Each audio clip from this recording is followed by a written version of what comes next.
there, welcome to the 30th episode of Under the Radar. I am stoked to finally have hit the 30s. I have now been almost doing this series for a year, which is kind of exciting for me, so I'm going to keep trucking along. Real quick, in Slave to Servant news, I just dropped an interview with the Antidote podcast / radio station out of Canada. I did an interview with Dave Hawkins where he broadcasted a ton of unreleased Slave to Servant stuff from both Singularity and Escape Babylon. So if you haven't heard, which most of you haven't, any of those kinds of songs, you can actually hear them and go on my YouTube channel here and listen to the episode, or go check out theantidoteradio.com and download the episode or listen to it in any of your podcast apps on your phone or whatever. Feel free to check that out. I'm also going to be releasing another version of it, which is just the dialogue without any of the songs that are broadcast, because we talked for such a long time, Dave and I, that he couldn't squeeze everything in. So he sent me a separate MP3 of just our dialogue. So I'm going to just post like a half-hour dialogue episode pretty soon here on the YouTube channel as well. Anyhow, so moving on. In the last episode, I covered one of my favorite Chicago bands, a band that was on Asian Man Records called Colossal, and featured X Tuesday, X Slapstick member Rob Kellenberger on drums. Definitely going to be covering some more releases by them in the future. But in this episode, I'm going to kind of bring it back to the little scene that I was playing in 2003-ish, end of 2002. Around the time that Midwest Blue, we had recorded our first full length with Craig Baker. There were other bands that were recording with Craig Baker at the time that were playing out as well. And one of those bands was a band called Threefold. And Threefold had done a record and had done a song that had featured Tim, the singer of Alistair, on it. And they had recorded, like I said, a full-length record. I have a sampler here. But anyway, they had done these on a label out of Arlington Heights, owned by Abby Valentine, who was pretty much the chick that ran the Knights of Columbus. I mean, there were other promoters and shows that were happening at the Knights of Columbus, like hardcore shows and stuff here and there. Other people would put shows on, but Abby and Action Heights Records, which is Threefold's first release, and Action Heights' first release, that was like the route to go. If you wanted to get on an awesome show, you would have to go through Abby Valentine, and she was awesome.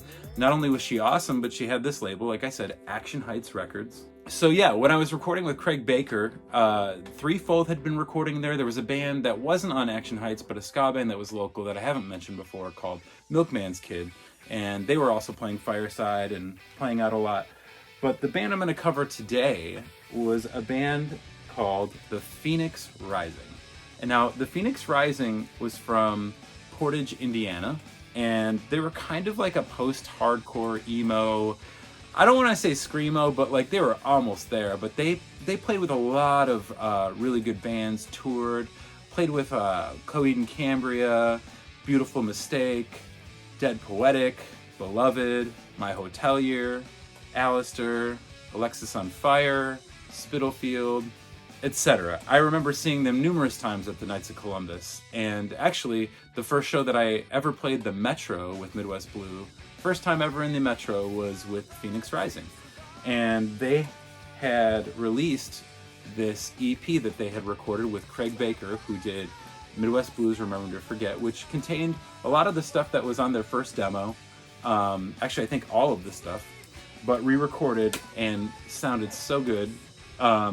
First song on this release is called Mid-July.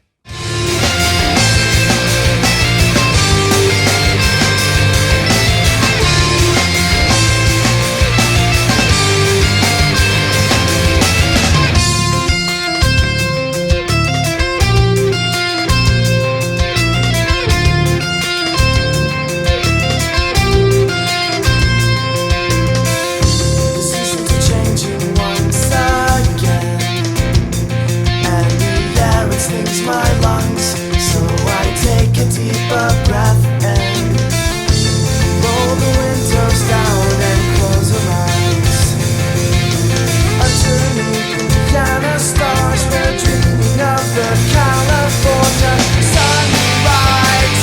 Mid-July, we're still here, don't know why. The skies are graying, the sun is fading, the leaves are falling, the night is calling, and we're all left behind, dreaming of the distant shoreline. Take is full and the birds are pets. We could just stop the current, never look back, and that's just fine by me. That's just fine. I could live with that decision. Wake up next to the ocean. So anyway, this band was very busy. They played the Vans Warped Tour, played with a lot of different bands on Victory Records. I also should mention that Abby from Action Heights Records did go on to release a bunch of other bands, as well as other material by the Phoenix Rising. Now, Action Heights wasn't only Abby. There were other people that helped out with it. One was Chad, and Chad was one of the guys that would run the door, along with my friend Aaron Nillis, and he ended up going on to be the merch guy for the Academy later, which I'll have to mention a little bit later. But anyway, yeah, Chad was running that with Abby. Chad, awesome dude, used to help us get on shows too at Knights of Columbus. I gotta say, mad thank you to Chad and Abby for hooking Midwest Blue up so much with different gigs. Abby was also to thank for a lot of the gigs that Fall Out Boy got early on. She also put on the music video show where Fall Out Boy did Dead on Arrival and had MTV come film their music video. And I remember that was crazy, like the cops got called and everything. You can find Abby in that video. Anyway, back to the Phoenix Rising. I would say if I had to compare them to, I would definitely compare them to like Further Seems Forever and maybe Thursday minus the screams. Another really great song on here that ended up being re-recorded later on their full-length record was a song called The Masquerade. From my pen to the paper, the red ink bleeds like the heart on my sleeve, and all the pills on the paper play, but where's the one? Where's the one for the heartache? And I need you tonight, but I'm out chasing headlights under the streetlights. I keep chasing colors and shapes, keep passing me by. Where were you? Where were you tonight? Where were you? Where were you tearing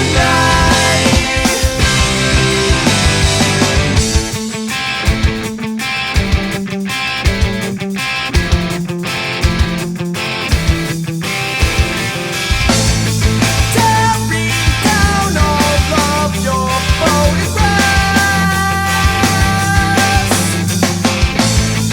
imaged unscathed beneath the broken glass. And I wanna know, is this the way that you've done it too? And I wanna know, is this the way that you've done it too? So like I said, later on, that song was recorded on the Phoenix Rising's full-length LP that was recorded by someone completely different, but it was released on Action Heights. The album was called Lullaby, and it actually featured this artwork as opposed to the artwork that I have here. I ended up getting an early pressing, like a promo copy from Chad that he gave to me for free. Thank you, Chad. So it had alternate artwork on it. But anyway, Phoenix Rising was great. I thought, personally, the songs on that full-length Lullaby were awesome, but I just thought that Craig's recording overall was my favorite of theirs.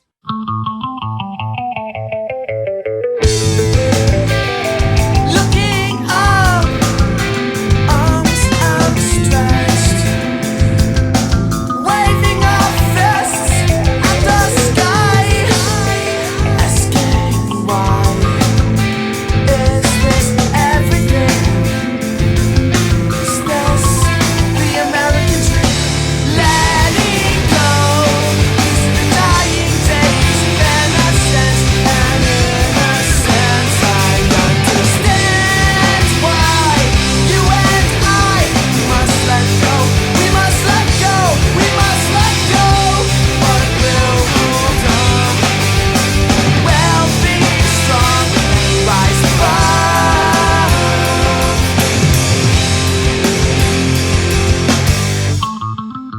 after the Phoenix Rising broke up, they would later go on to form a band called Holographic Angels, and then later another project called Lamps.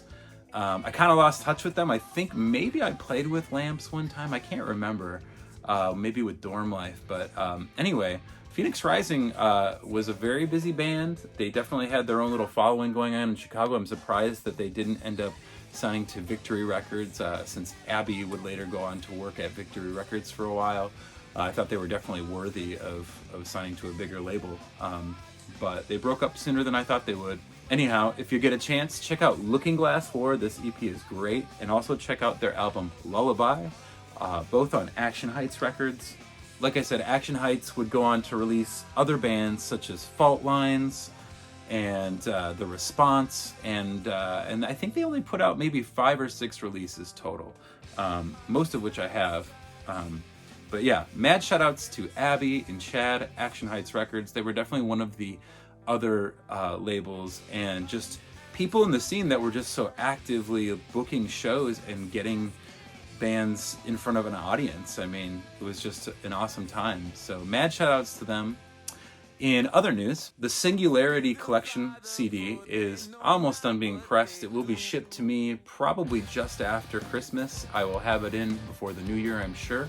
I just got a shipment of posters in. They look pretty awesome. There are 300 of these, and I will sign a personal message on them and autograph them if anybody wants me to, for any of the pre-orders or just orders, period.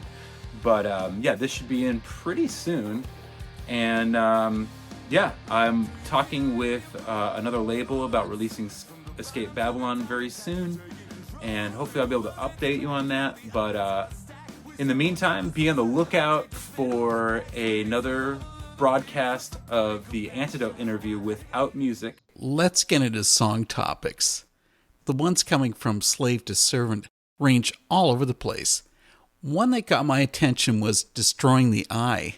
One verse says, transhuman singularity, coercive cryptocurrency, yea, break down this tyranny. Is that even possible? Well, I was saying Yah, break down this tyranny, like Yahweh, like God. Ah, now I see. I'm leaving it in God's hands, and I'm leaving it in his name. Like, I can only focus on what I can control, if you will.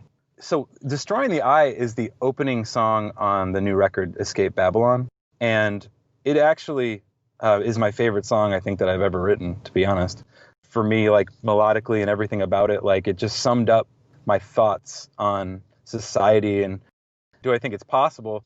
You know what's really possible is if every one of us just went, you know what, this fiat currency system that we're under, this, world government that's been funding both sides of every war for quite some time, if we just quit using it and figured out a way to unite ourselves without them and their media and their government, which again is a pipe dream. I'm not saying that could happen, but if we just we're like, nah, we're good. We really want to do that.